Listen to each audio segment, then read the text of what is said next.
Hello ladies and gentlemen, my name is ShinobazuxX, your gaming and anime ninja, and today we're going to be doing something a little bit different. I don't believe I've ever done this on this channel before, but today I'm going to be doing a bit of a video response. Another Dead by Daylight YouTuber named The King dropped a Dead by Daylight discussion video talking about whether or not Noed should be changed and how he would change the perk. I personally did disagree a little bit with this video, but instead of just, getting angry in his comments or getting mad at him, because I do think it's something worth discussing, I'd figure I'd leave my own thoughts in a video form, just kind of replying to his thoughts, but also talking about my opinion about why I think that, not necessarily, I think he's wrong, simply but because I don't necessarily think there needs to be any changes made to Noed. As a Survivor main, I've spent like 6,000 hours in the game, and ever since it's become a hex perk, I don't think I've had next to any problem with it. And this is like in all of the games I've played, and it's been the way it's been for well over 2 years now. And not that I say that the fact that it's been that way this long that it shouldn't be changed, but the fact that it's been that way for this long, I just don't think it really needs to be changed. Like, I feel like it's stayed where it's been because, in my opinion, it's in a good spot, and it's in the best spot it's going to be as a perk. But before we get into that, I'm gonna let a couple sections of his video play so you understand why he thinks that the perk is overpowered and necessarily what changes he wants to make, and then from there I'll address why I disagree with his idea, and then be honest, just why I'm okay with Noed with the way it is right now. But for now, let's just let him get into it and we'll go from there. I don't have an issue with Noed that much. I do agree that it has many flaws, but I get the argument that you can cleanse the totems. I'm a killer main myself if you are curious, but I do also agree on the other side that no one escapes death also rewards poor gameplay, because your game would not be going all the way to the end if you did your job correctly. So here's a rework that I'm proposing. It's going to become a token perk. Now, this is still an idea in my head. Nothing is fully complete. I don't know if I still want it to be a hex perk. Maybe we'll keep it as a hex perk, maybe we won't. But the idea that I had in my head was every time you hook someone, you actually gain a token. Upon gaining a token, you can use this later on. You can gain a maximum of 8 tokens, so hooking players 8 different times, meaning everyone is on their last life. If you don't do that, you'll only have the amount of tokens that you have. Upon the last generator being completed, your power will ignite. Once again, I don't know if this is going to be a hex perk or not. I don't think we need it to be a hex perk in this aspect, but what ends up happening now is every time you hit a survivor, you lose 2 of your tokens, but you will be able to use No One Escapes Death. I think I'm going to get rid of the speed boost as well. I don't think it's required. If we do keep the speed boost in, we can do it based on the amount of tokens you have. So maximum you'll move at, I think it's 5%, and then minimum, let's say you have 2 tokens, you'll move at, let's say 2%. I think that's pretty fair. And there's one little golden rule that I'm going to add to this perk as well, just to make it a little bit more fair on the survivor side. If a person has not been hooked the entire match and you did not gain 2 tokens from them, you cannot use No One Escapes on them. If you hit them, it'll just be a normal hit. Okay, now that you've heard this side, I want to respond to the 2 things he said about Noed as a perk and why it's a bad perk, and then move on to like responding exactly to like his idea for a rework. First, he thinks Noed is a bad perk because if you did your job right, you wouldn't need it. I disagree with this on principle, and my principal reason for disagreeing with it is because that's not how the devs are balancing the game. The devs are currently balancing the game around 2 survivors escaping and 2 survivors dying every time. That's what they said. They've said it in multiple dev meetings and Twitters and Discords and Reddits. Their goal is 2 survivors escaping, 2 survivors dying. If that's their goal for every game, for a balanced game, then that means every game, more likely than not, all 5 gens should be getting completed. How many survivors are alive when the 5th gen is completed may change, but all 5 gens should be getting completed. So with that being stated, that means that it's not a perk that shouldn't get activated if you're doing your job right as a killer. If you're playing Wraith, Trapper, or any of the M1 killers who don't have movement abilities, it's very common for 2 to 3 generators to get popped before or as you're downing your first survivor. It's not an uncommon thing. That doesn't mean you did anything wrong. Doesn't mean the other survivors did anything wrong. Just the 3 people you weren't chasing all decided to do a generator. That's not your fault, and it's not their fault either. They're not playing the game wrong. I'm also not one of those people who believes in the whole gen rushing is bad thing. Like, it's all there is for survivors to do. But if those players do 3 generators and I hook my first survivor, I now have to defend 2 of the 4 generators that are left, but I also still have 5 totems on the map. The idea that survivors have something else to do besides just get those last 2 generators are that save is what buys me more time as a trapper, as a wraith. If the survivors decide that they're just gonna go for the save and then the other 2 do a generator while I down my second survivor, then it's their fault for not spending time to get the totems that allows Noed to get activated, that basically helps me down multiple players at the end of the game. But that's not, again, not me doing my job wrong or not playing properly. That's just how the game goes sometimes. More often than not, I bring games back as Trapper from them getting the first 3 gens and just me having the other side of the map locked down with traps, so my chases after my first chase are far shorter. But that being said, again, it's not necessarily that I didn't do my job right. I did my job appropriately, and it's not necessarily that it rewards bad gameplay. The devs are balancing around all 5 gens getting completed every game and 2 survivors getting out.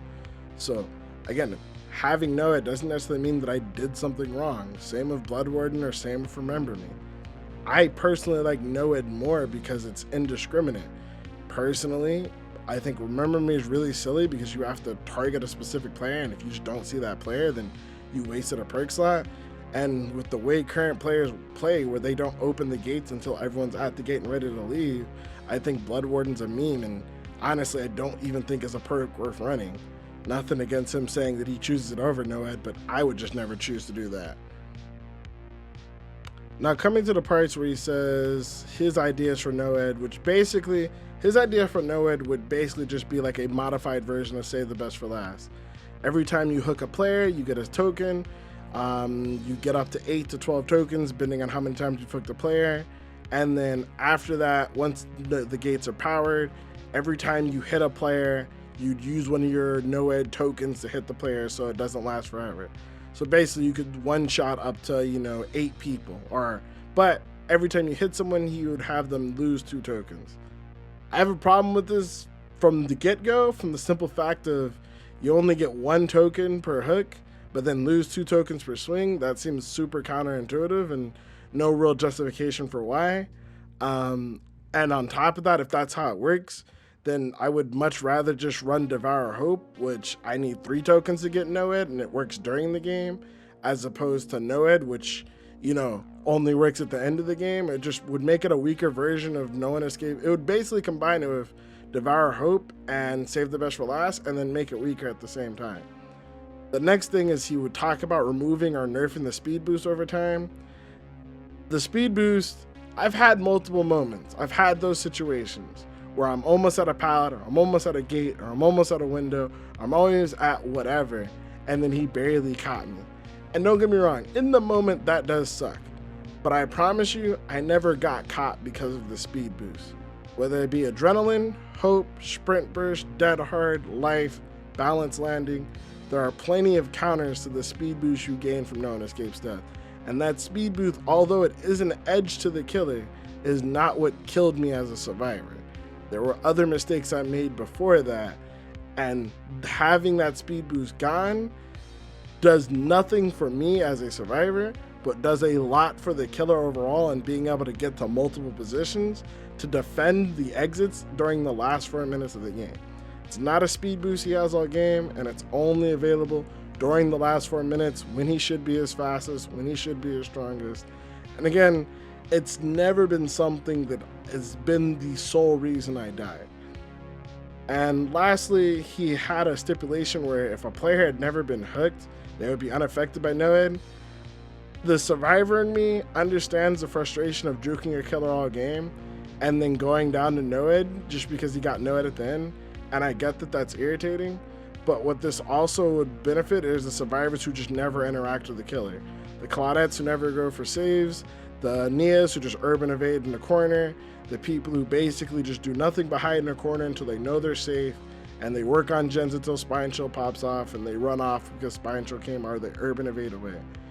I don't like punishing the cat and mouse gameplay and rewarding the hide and seek gameplay that hard, which Dead by Daylight has 2 gameplay loops, cat and mouse and hide and seek. That's a hard nerf on the cat and mouse to people who know how to run the killer, and that's like a huge buff to people who just hide all game, which is not the type of gameplay I want, and it's not the type of gameplay I want to see. And I think that I speak for most survivors and killers when they feel this way. Like, most people feel this way. They want people to run from you. They don't want to spend 30 questions trying to find people all game while everyone's urban evading. Just ask anyone who's had to deal with like 4 urban evading Claudettes all game. That being said, I do understand like the frustration of getting hit with it, but all in all, I guess my stance on it with this, I guess, so far, I'll put it in closing. I get the gripes with Noed, but being a Survivor player, I feel like Noed's in the best spot that it's ever been since it came out. You can counter it in so many ways, and the very existence of the perk promotes players to go do totems instead of just doing gens, which all in all promotes a healthier gameplay meta. I disagree that it rewards bad play because, as the devs say in their own balance goals, it should get activated every game, meaning when all 5 gens get done, 2 people should be dead and 2 people should escape. That's their goal, and when the 2 people are escaping, you have Noed to help you maybe catch 1 or 2 more. All about how you play it. It is the perfect oh shit perk that can help you clutch a close game in your favor or turn a game around that you're like performing really poorly in. And more importantly, it can be countered. Rainbow maps, small game, detective's hunch, pick your perk, pick your poison, pick your item. There are plenty of ways to counter Noed as a perk. If survivors are still dying to it, it's because they're not playing properly, not because the perk is overpowered. It's probably like one of the most tame killer perks in the game right now. Now, if you want to talk about things that I feel like should still be nerfed, I'd 100% go with barbecue and chili. The counterplay that it has is trash, and it is still insanely strong for every killer. If you're not running barbecue and chili every game as a killer, you're playing it wrong. And that's the only killer perk I can think of off the top of my head that really needs to be nerfed. But that's a discussion for another time. Either way, I want to thank you guys for watching my video and listening to my thoughts on the No One Escapes death. I also want to thank King for making the video and bringing up the discussion.